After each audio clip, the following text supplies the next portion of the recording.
So welcome to another edition of Coaching Minute with Brianne Ligori and friends, where certified coaches help leaders to elevate their coaching skills so they're better able to lead today's modern workforce. Today's guest is Tina Mann. Tina is an international certified coach, and she works with leaders and aspiring leaders. She has over 20 years of experience in the pharmaceutical and biotechnology space, working for companies like Bayer, Pfizer, and the University of Toronto. Welcome, Tina. Thanks. I'm super excited to be here. So happy to have you here. For those of you who don't know, Tina had a chance to take our coach certification for leaders a few years back and is now an ICF-accredited coach, and just so happy to be able to have this conversation. Yes, me too. Yes. So you have so much leadership experience, have led teams for many years, and of course are a certified coach. So I'm curious from your perspective about the impact of coaching on yourself. Yeah, so it's funny because there's so many examples that come to mind. And there's one time in particular, and it was my introduction to coaching, really. And ironically, at the same time as I had my first professional coach, we were trying to create a coaching culture in our organization. So I was introduced to coaching as a tool for myself as well. So it was interesting timing that was happening. But I was a brand new oncology marketer, new to marketing and new to oncology. So both of those things were new to me. And I did one of those leadership development courses, one of the ones where you do like the 360-degree reviews, the personality assessments, gap analysis, all of the things. And we were paired up with coach to work through that.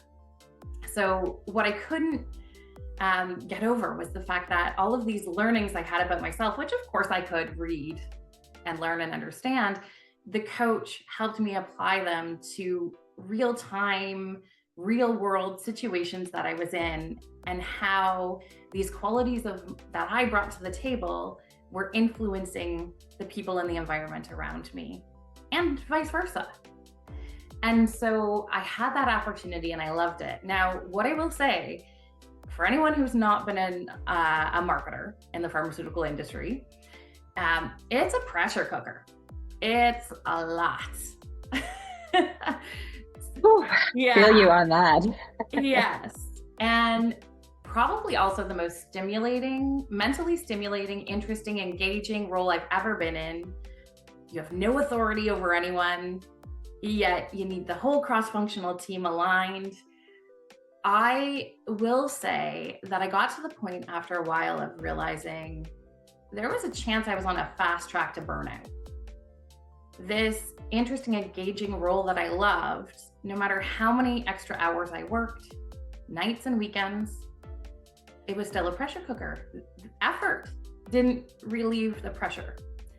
So it was time to create my development plan.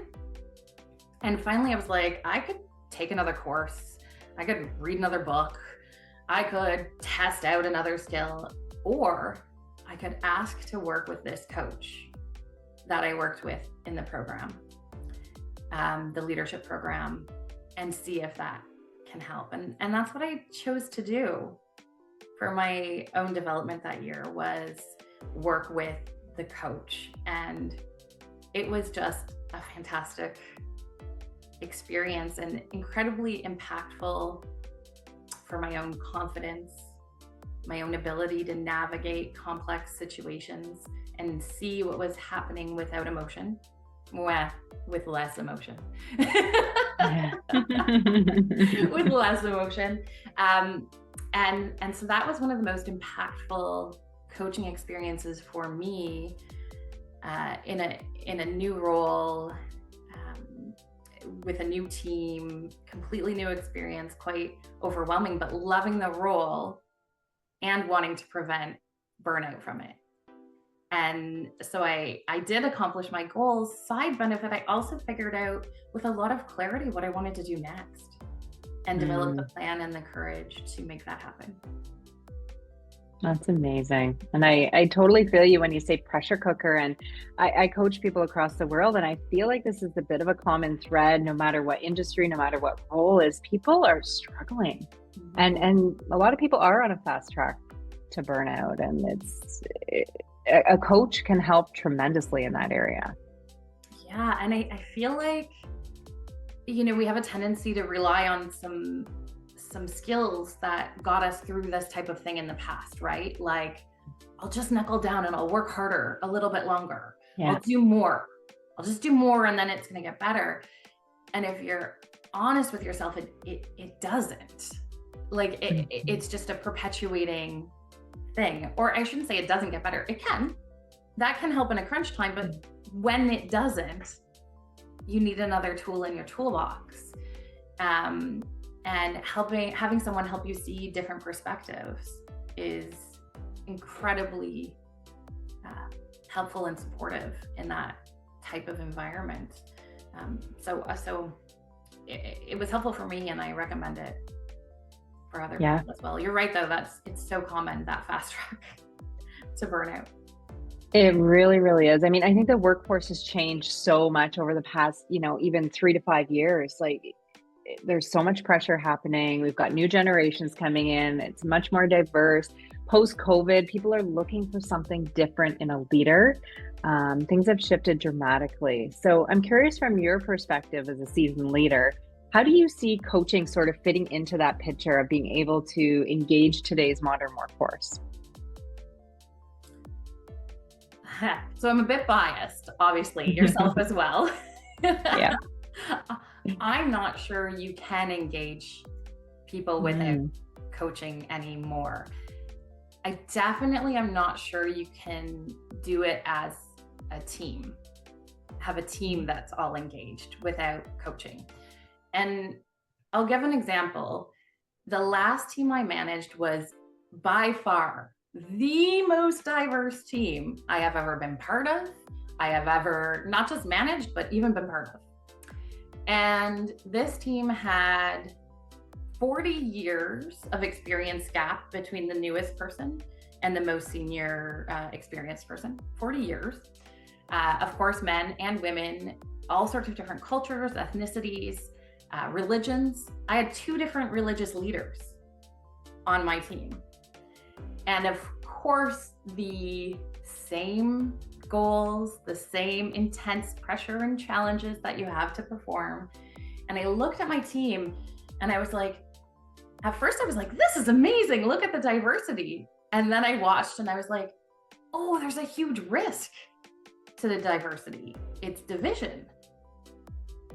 And how do I, as a leader, make the team stronger instead of divide them and have them working in silos? Because when you have people who are at extremes in terms of differences from each other, they sometimes look at each other and go, you are crazy. I'm not even listening.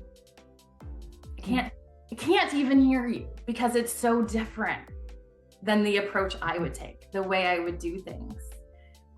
And so you have a choice. Do you let that happen, or do you create an environment that aligns people, that people can see themselves in the goals, in the reason why it's important, in the brainstorming about ideas and plans to move forward? All coaching things, by the way. Yeah. Hint, hint, I'm giving it away, right? So as a team, you coach that. You coach towards that thing. You align instead of divide. I didn't say divide, but allow that division to just sometimes naturally happen. Mm-hmm. So I think team coaching is your way to bring these incredible differences together and get the best out of a group of people, feed off of each other, get better ideas, not the usual ideas. And even one thing that you don't really think about sometimes, but look around and admire the differences in other people. Like, maybe even want to try that different style on for size. experiment with it, see what happens. And that's when the individual coaching comes in too.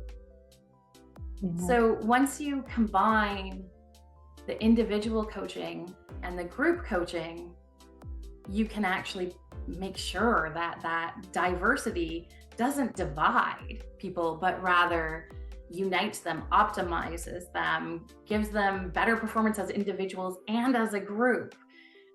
They find energy instead of just seeing differences. They experiment with trying things on. That, oh, that's so different. I'm slightly uncomfortable, but how can I be myself and test the waters with that because it seems to be working?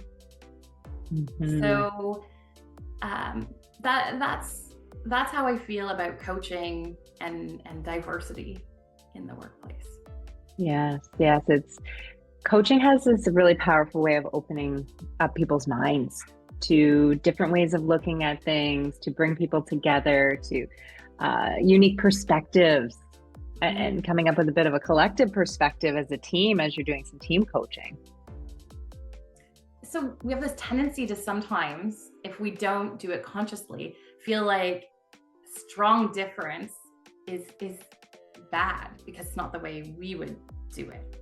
And when you're coaching a team and you're coaching individuals, you can take the judgment out, throw the judgment out the window, and just observe it and observe the impact and decide to embrace it as a difference, not as something that's bad, something that's extreme. Yeah, there's so much there in what you're saying, Tina. And I feel like a lot of leaders, that we train at LCI to help them elevate their coaching skills, there's a bit of fear around that. There's a bit of fear of sitting back on the sidelines as an observer, as more of a facilitator of sort of this conversation, because there's a sense that they're not giving value. And they're going, oh, I feel like I need to give advice to be able to give value, because that's always the way we've done it. And so from your perspective, what advice would you give to these leaders and coaches that are kind of hesitant to be able to just sit back in the place of observing and asking questions? I'll say something that probably, if there's ever anyone who's worked on one of my teams, they might roll their eyes when they hear this, because I've had a mantra for a lot of years. And the mantra is, the value is the question. The value is the question. And so I would say we need to put it on repeat in our minds. And when we feel that urge to advise, hey, our advice might be great. It also ignores someone's personal experience. It ignores their reality, ignores what skills they bring to the table, what's unique about them. Just because something worked for us doesn't mean it's great advice for someone else. So there's a hazard to advice. There's a trap. There's books about this. There's a yes, the advice trap. And I think like the value is the question, just it has to be on repeat, but you do have to believe it. Yeah. And so if you don't believe it yet, how do you get yourself there? How do you get to the point of believing that the value is the question? And I think with a new coach, a new leader, heck, a new salesperson, because that's where this started for me. That's when I started saying the value is the question. It's not the new data. It's not the new tool. It's not the new tidbit of information. It's the question. The value is the question. And so I would say, if you don't believe it yet, you have to experiment. You have to try it out and consciously watch what happens. So, and you can do it, just plan to do it, but it can be as easy as like someone's walking by while you're grabbing a coffee and they ask you for advice. Try asking a few simple questions. Why is this important? How does that tie into the goal? What have you thought of trying so far? And then how does it tie into the goal? How will it help you achieve? And watch what happens as they process on their own. Watch how they might walk away with the exact same piece of advice that you were going to give them. It might be exactly the same, but they feel more confident. They feel more clear. They feel more certain. And throwing out the piece of advice that might work in that one situation doesn't help them in the future. So asking the questions helps people practice how to think about things, how to approach the problems themselves, and work towards these new solutions. It also helps you as an individual start to realize your way is not always the right way, and definitely not the only way. That's for sure. So you're building not only, capabilities on your team, which actually takes pressure off you as a leader, but it's also preparing you for future levels of leadership. Because as we move up the ranks, we certainly cannot be a subject matter expert in everything as we're leading multiple departments. And I think coaching is going to be even more critical as we grow as leaders. Yeah, I hadn't thought about it that way, but you're absolutely right. It becomes a skill we have to rely on even more heavily. And I would say a lot of this, all of what we're talking about ties back to trust as well, right? So when you hire the right people and then you trust in them and their capabilities and you equip them with the support they need, then you can pair it with coaching and help them accomplish the goals, but maybe in a better, stronger way than you ever anticipated, probably in a more creative, innovative way. And now they have confidence, trust in themselves, trust in you, all of those things as well. And you're so right that all of that becomes more important the higher you climb. Yeah. I want to touch on empowerment for a minute. It seems to be like the buzzword that we see in organizations. We see it all over LinkedIn. How do you feel coaching supports empowerment of employees and organizations? So, like many things in business, or not even just business, in the working world, the words are way easier than doing something and accomplishing something. That's a great word. What does it mean though? Yeah. And how do I achieve this? So first of all, I'd say hey, just take a second, double check. Is it empowerment you really want? Because if what you're looking for is speed and agility, it might take you a little while to get there with empowerment. But what is empowerment?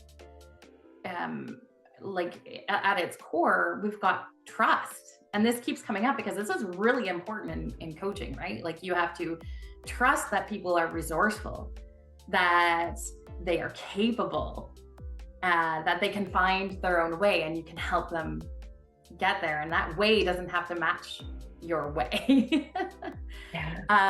So it has a lot of new in empowerment potentially, right? So it is relinquishing control. It is not just, so maybe the goals are clear, but the how, you're giving it to someone else. You have to have a lot of trust to be able to do that. Trust that goes both ways actually, but definitely when you're empowering the people around you, you have to trust them. You have to do all of the things that I talked about before, like equipping them with the tools for success.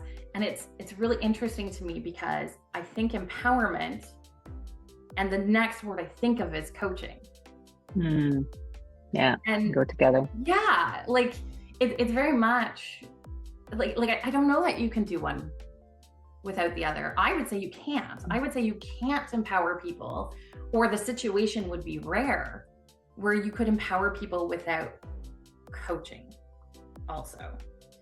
And leaders that coach, and managers that coach, and maybe even peers that coach. Because if you really want to embrace that trust, if you really want to identify the resources and the support someone needs to be successful, if you really want them to be able to critically evaluate things and go forge their own path, you need coaching, because that's how you help people do that. That's how you align them to the organizational goals. That's how it's that one more tool in your toolbox that's required for success. And I would say the other thing that maybe people don't think through with empowerment is there's trust, and there's also that when you're doing this, people are going to stumble, they're going to fumble, it's uncomfortable. They maybe haven't done this before, they haven't thought this way before, they haven't had to be resourceful and reach out to different people. This is all very, maybe for your organization, very different for the organization. So that temporary slowdown is so, it's so important to be able to shine the right light on that, create learning experiences, generate positive momentum from the learnings, rather than like the pressure of why didn't that work? Yeah. What went wrong? You can keep focusing on what went wrong, but like, how do we turn that into what's next?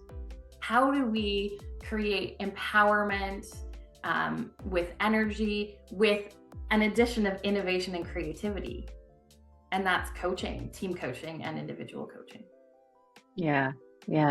It seems the common thread through this whole conversation has been this word trust. So critically important in leadership, and really being side by side, the human being beside you. Yeah, I think that's really important it's important in life, and it's important in leadership as well. Yes. Well, let's leave it there, with trust being the word to all reflect on. Thank you so much, Tina, for your wisdom today. I look forward to more conversations. My absolute pleasure. Thank you, Brianne. Thanks, Tina.